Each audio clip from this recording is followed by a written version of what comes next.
Hello and welcome to Health Professional Radio. I'm your host, Neil Howard. Real glad that you could join us again. In this segment, we're going to be speaking with returning guest Dr. Jamie Weiner. Joining us here is psychologist and co-founder of Inhering Wisdom. It's a consultancy for high net worth families, and he's also the author of the book, The Quest for Legitimacy, How Children of Prominent Families Discover Their Unique Place in the World. He's joining us to talk about liminality and the distinction between clinical depression and relatively normal suffering. Welcome back, Jamie. How have you been? Great. I'm glad to be back with you. Glad that you decided to take some time with us again. For those who may not be familiar with you, give us a little bit of your professional background. So I'm a clinical psychologist by background. For probably the last 15 or 20 years, I've been working predominantly with high net worth families. In the last 5 years, I've been part of a qualitative research study where we've interviewed rising gen family members from around the globe, which led to writing the book, The Quest for Legitimacy, How Prominent Children Find Their Unique Place in the World. What is a high net worth family? It's a great question. I usually define it if you have more money than you think you're going to use in your own lifetime, so that there's really concerns about the impact from one generation to the next generation.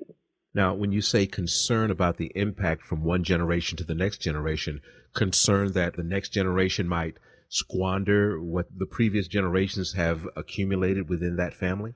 So I think that is the fear of the people who are the now generation, either created the money or have concerns because they've been passed money or businesses, and they're concerned about what's going to happen in the next generation. Actually, the book portrays a very different picture of a generation that really wants to go on a quest and figure out how to make the most out of their lives and make a contribution to the world.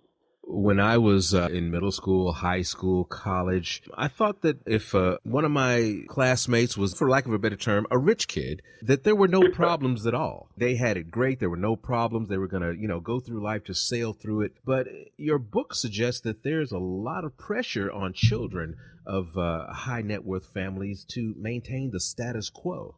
Yeah, I think it's true of high net worth families. I also grew up in a family that wasn't a high net worth family financially, but my dad was prominent in the community. And I think the challenge to feel like whether you can measure up is a significant challenge for kids who grow up in those kinds of families.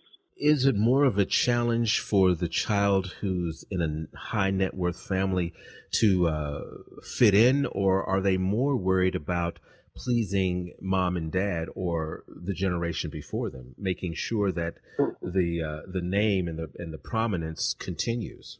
So I think it's in part pleasing, but I also think that there's a model of what being accomplished looks like, that you grow up and go, how am I ever going to do anything that would live up to what the world sees as truly being accomplished?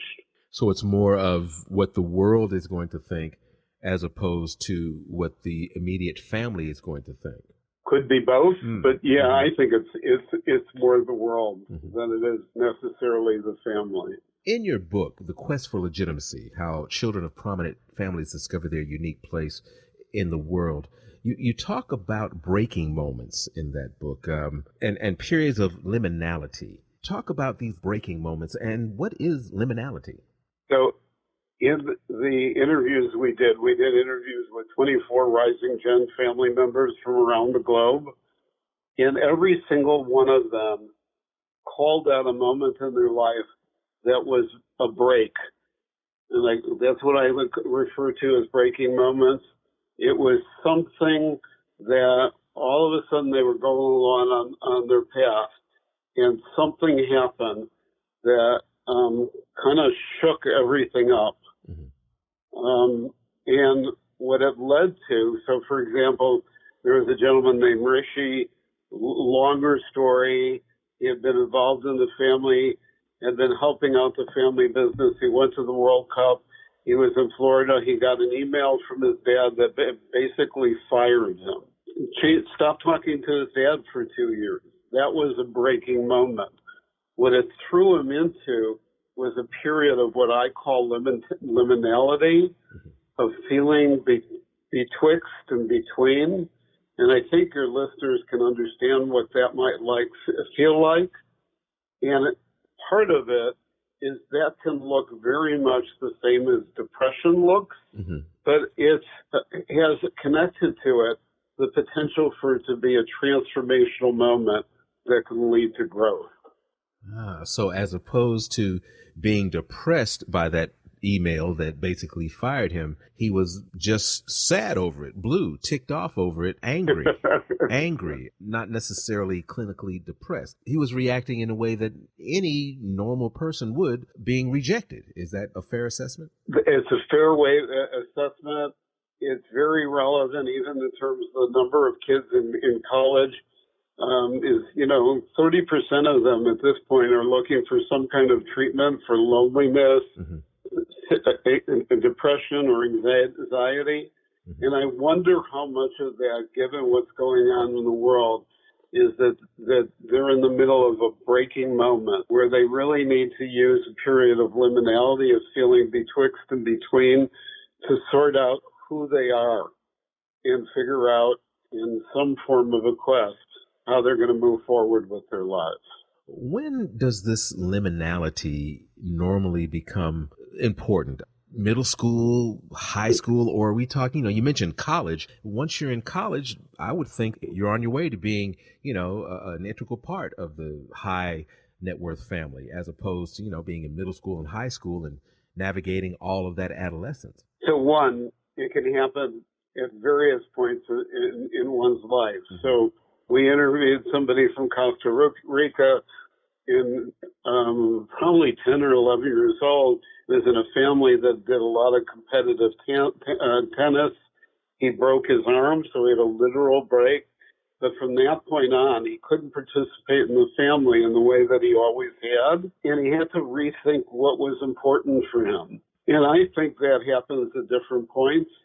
And particularly when we think about the brain not being formed until we're in our mid-20s, college may be the sign that you're on your way, but it also is the moment where you need to sort out what it means to have to internalize what you've learned in the world and what you've learned in the family that you were brought up in. Is it more of a challenge with families that, I guess for lack of a better term, generate new money as opposed to old money?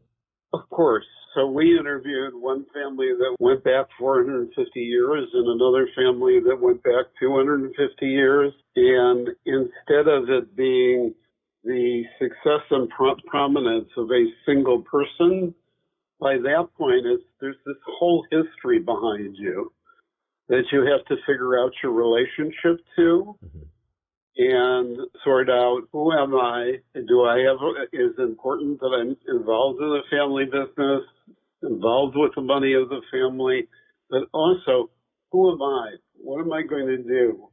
Who am I going to form relationships with? How am I going to move forward so that I feel like I have agency in my life? Who is the book for? The Quest for Legitimacy, How Children of Prominent Families Discover Their Unique Place in This World. Is it for the children of these prominent families to find their way, or for the adults in this prominent family to understand what's going on with their children? Hopefully it's a book that a lot of people would enjoy to read. But the book, when I was writing the book, I wrote the book, first of all, for those who are in the rising gen, see themselves as rising, and that could be into their 30s and 40s. But it's also a book then for the parents who want to figure out how do they sort out what's going on with the next generation and begin to allow some room for the next generation to go on their own quest. Dr. Weiner, give us a website where our listeners can learn much more about your book, about you, and about Inhering Wisdom as an organization. So the book can be bought at any place the books are bought. and I would send people to the questforlegitimacy.com website to learn specifically about this project. And I believe another source is www.inheringwisdom.com. Is that correct? That's true. Great. The two are connected. Thank you. Jamie, always a pleasure. I'm looking forward to our next conversation. Fascinating stuff. This has been a pleasure. Thank you. You've been listening to Health Professional Radio. I'm your host, Neil Howard, in conversation with returning guest, Dr. Jamie Weiner. Audio copies of this program are available at hpr.fm and healthprofessionalradio.com.au. You can also subscribe to the podcast on iTunes. Listen in, download at SoundCloud, and be sure and subscribe to our YouTube channel at youtube.com, Health Professional Radio.